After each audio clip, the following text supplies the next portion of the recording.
आपके अपने YouTube channel study tube में। तो दोस्तों आप लोगों को बिहार डीएलएड का तैयारी ऑनलाइन भी क्लास अब स्टार्ट हो चुका है। तो दोस्तों आज से आप लोगों को डेली लाइव क्लास दोस्तों मिलते रहेंगे, ठीक है। तो आप लोग चैनल को सब्सक्राइब कर दें, वीडियो को लाइक करें और जितने भी बिहार में डीएलएड कर रहे हैं सभी के पास वीडियो को पहुंचा दें। देखिएगा दोस्तों बहुत ट्रिक से और आसान भाषा से आप लोग को हम समझाने का कोशिश करेंगे। और आज है हिंदी का, इससे पहले हम रीजनिंग का क्लास ले चुके हैं, हिंदी का है, इसके बाद में दोस्तों मैथ का क्लास आप लोगों को मिलेगा, ठीक है।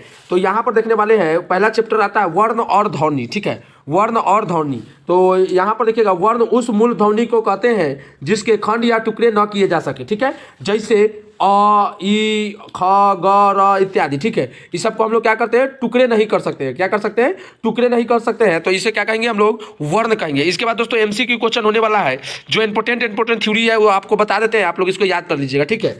चलिए अब देखते हैं यहाँ पर स्वर। स्वर का मतलब होता है कि देखिए स्वर का होता है 1 2 3 4 5 11 होता है ना, 1 2 3 4 5 6 7 8 9 10 11।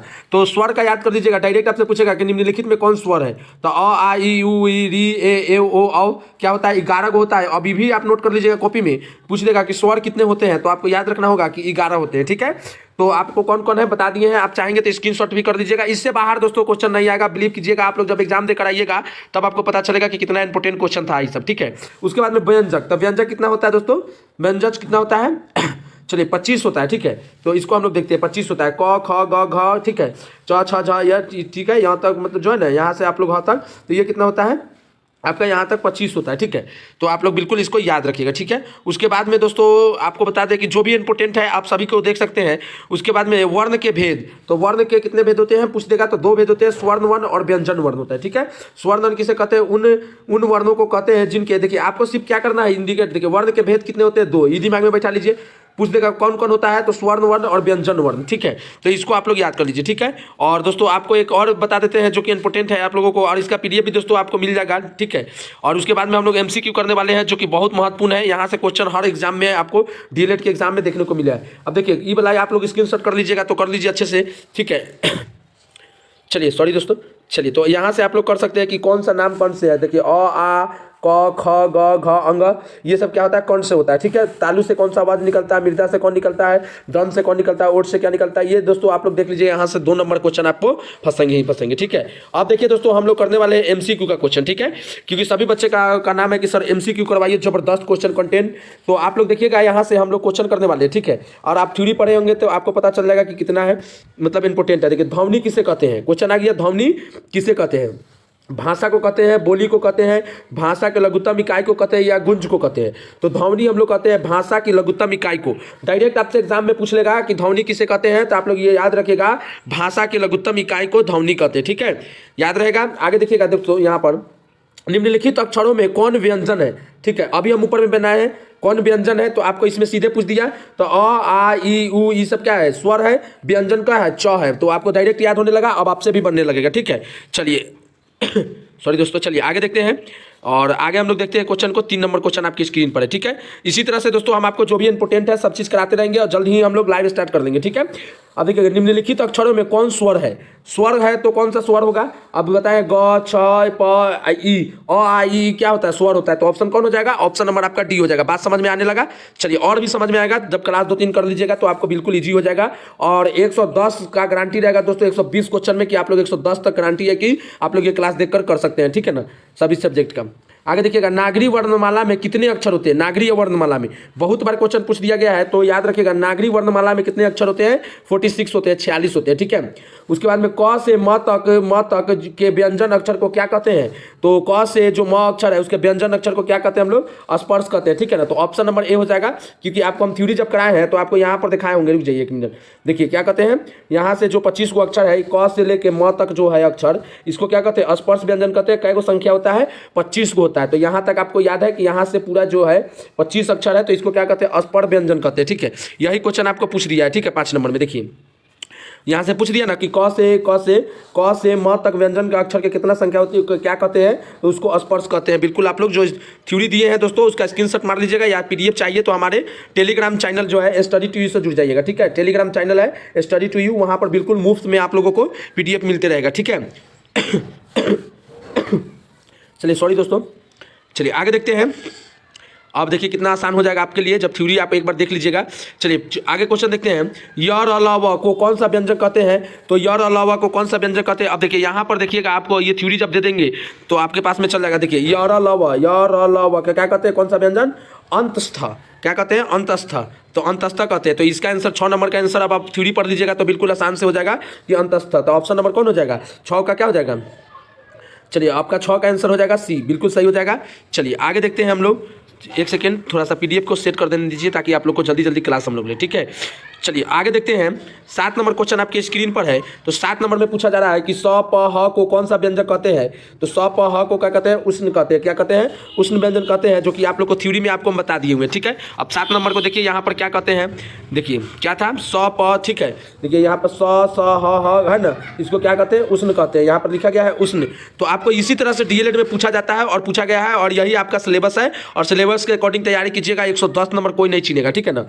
चलिए तो आगे देखते हैं हम लोग। घ अक्षर व्यंजन के किस वर्ग में आता है?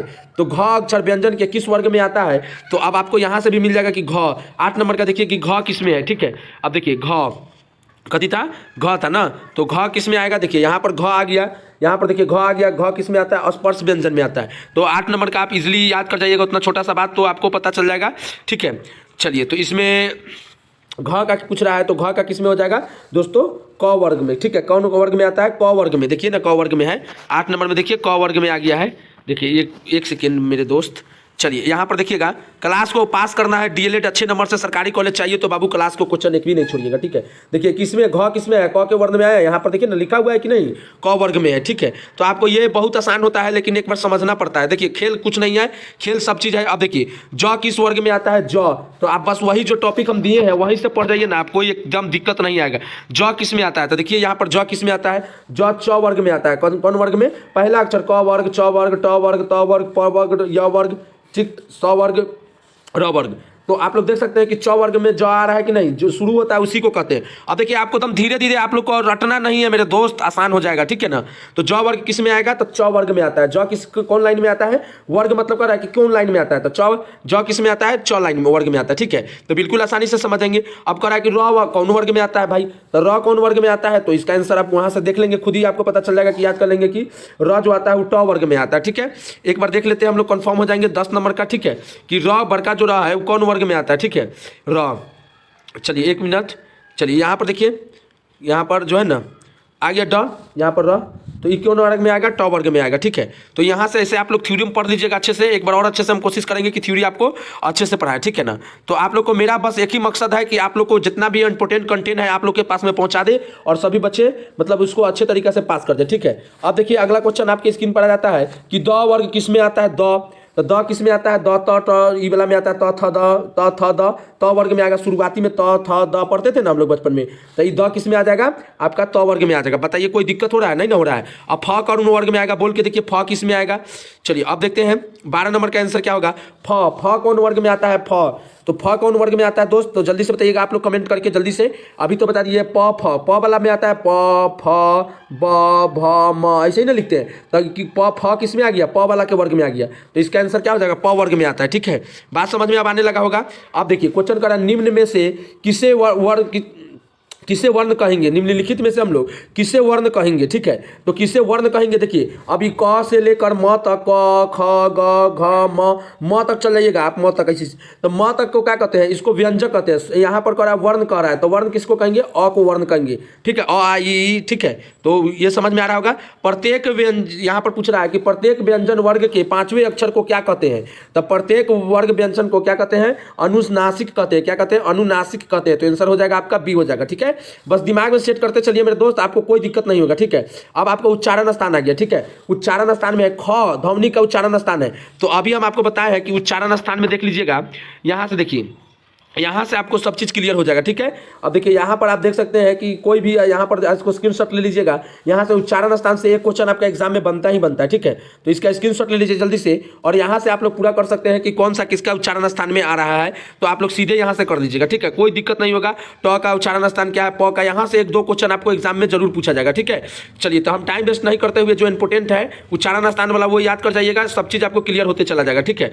चलिए अब हम लोग यहाँ से उच्चारण स्थान वाला जो आप स्क्रीनशॉट ले लिए है वहाँ से हम लोग पढ़ना स्टार्ट करते हैं, ठीक है। अब चलिए पूरा क्वेश्चन करा देते हैं, ठीक है। अब देखिए यहाँ पर कि पूछ रहा है अ या आ का ध्वनि का उच्चारण स्थान है। अ या आ, अ या आ कहाँ से बोलते हैं हम लोग? तो ये बोलते हैं कंठ से बोलते हैं। बोल के देखिए अ आ, कंठ से आ रहा है ना आवाज, तो इसका हो जाएगा ऑप्शन नंबर आपका ए हो जाएगा कंठ से, ठीक है।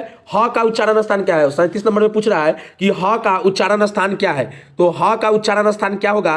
तो इसका राइट आंसर हो जाएगा दोस्तों कंठ। ह बोलिए, कंठ से निकल रहा है आवाज, ठीक है। ह सीधे कंठ से आ रहा है। चलिए आगे देखते हैं, यहाँ पर स का उच्चारण स्थान क्या है? स का उच्चारण स्थान क्या है? बोलिए स बोल के देखिए, दंत से आ रहा है, दंत। स बोलिए, दांत थोड़ा सा हिल रहा होगा आपका, दांत नीचे ऊपर कर रहा होगा, इसका मतलब दंत से है, ठीक है। उसके बाद में बड़का जो स होता है, उस स किससे संबंधित है? तो ये हो जाएगा दोस्तों आपका ये मृदा से हो जाएगा, ठीक है। तो आपका सब अब समझ में आने लगा होगा। अब चलिए तालाबे स किससे आएगा? तो ये स बोल के ऐसे बोलिए स बोल के देखिए, तो आपका ये क्या हो जाएगा? तालू से आ रहा है। क्या हो रहा है? ओठ से आ रहा है, ठीक है ना। यहाँ तालू से मतलब जुबान से आ रहा है, ठीक है। उसके बाद में है कि वह का उच्चारण स्थान क्या होगा? तो वह का उच्चारण स्थान दोस्तों हो जाएगा दंत और ओठ दोनों से होगा, दांत और ओठ दोनों। वह बोल के देखिए, दांत और ओठ दोनों ही लेगा आपका, ठीक है। तो इसका मतलब हो जाएगा आपका ऑप्शन नंबर सी। और इसका ट्रिक हम ऊपर दे दिए हैं, आप लोग उसको पढ़ लीजिएगा आराम से, को क्वेश्चन नहीं छूटेगा, ठीक है ना। चलिए 32 का नंबर देखते हैं। 32 का करा है कि ल का उच्चारण स्थान है, तो ये हो जाएगा मुर्दा से हो जाएगा, ठीक है। चलिए र का उच्चारण र का ध्वनि का उच्चारण स्थान क्या है? तो इसका राइट आंसर क्या हो जाएगा? इसका राइट आंसर हो जाएगा दोस्तों, ये भी हो जाएगा मुर्दा से, ठीक है। चलिए य का उच्चारण स्थान क्या होगा? तो य का भी हो जाएगा दोस्तों, य का हो जाएगा आपका तालू से। य तालू जबान से आ रहा है ना, तो तालू त से हो जाएगा, ठीक है। उसी तरह दोस्तों बहुत सारा आपको दिया गया है कि फ का उच्चारण स्थान क्या है, यहाँ पर देख लीजिएगा आप लोग। बस मेरे कहने के मुताबिक नहीं, ये स्क्रीनशॉट मार लीजिए, एक भी क्वेश्चन नहीं छूटेगा, ठीक है।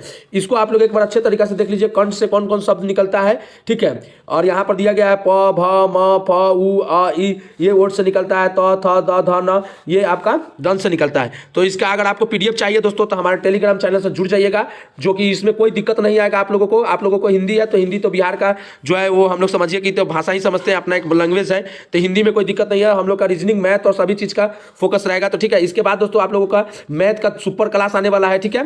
तो आप लोग इसका पीडीएफ चाहिए तो हमारे टेलीग्राम चैनल से जुड़ जाइएगा, STUDY स्टडी स्पेस दे दीजिएगा 2U, ठीक है। टेलीग्राम चैनल पर आपको पीडीएफ बिल्कुल फ्री में मिलेगा। और किसी भी प्रकार का डीएलएड से दिक्कत आता है तो आप कमेंट जरूर कीजिएगा, आपको सभी तरह से हम लोग कोशिश करेंगे कि सिखाएं, ठीक है। तो ये चैप्टर जो था, तो इससे आप लोगों को कम से कम 5 क्वेश्चन आप लोग को कंप्लीट हो जाएंगे।